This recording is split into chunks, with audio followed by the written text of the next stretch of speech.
మెదక్ జిల్లా తూప్రాన్ ఎంపీడీఓ కార్యాలయంలో సర్వసభ్య సమావేశ కార్యక్రమాన్ని నిర్వహించుకోవడం జరిగింది. ఈ కార్యక్రమంలో మండలంలోని విద్య, వైద్యం, మన ఊరు మనబడి పలు శాఖల్లో జరిగిన అభివృద్ధి పనులపై వివరణ ఇవ్వడం జరిగింది. ముఖ్యంగా విద్యారంగంలో మండలంలో 21 ప్రాథమిక, 8 ప్రాథమికోన్నత, 2 రెసిడెన్షియల్, మొత్తం 39 ప్రభుత్వ పాఠశాలలు ఉన్నాయని పేర్కొన్నారు.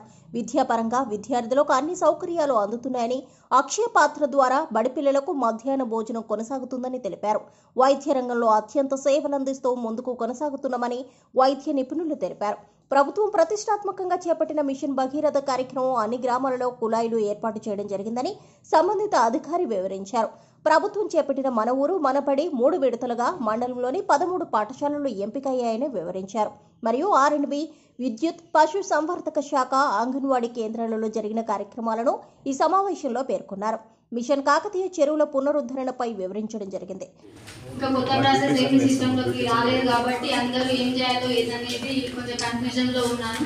అయినప్పటికీ ప్రజలు ఇబ్బంది పడకుండా, ప్రజలకు ఎలాంటి ప్రాబ్లం లేకుండా మీరు చేసే పని మీరు చేయండి. వచ్చే ఇన్స్ట్రక్షన్స్ ఏవైనా త్వరగా వస్తే మీకు కూడా కొంచెం బాగుంటుంది. కానీ మన ఈ మండల పరిషత్కి ఎవ్వరు కూడా నెగ్లిజెన్స్ చూసినా ఫస్ట్ నుంచి చెప్తూనే ఉన్నాం. పై ఆఫీసర్స్కి మనం కంప్లైంట్ ఇస్తున్నాము.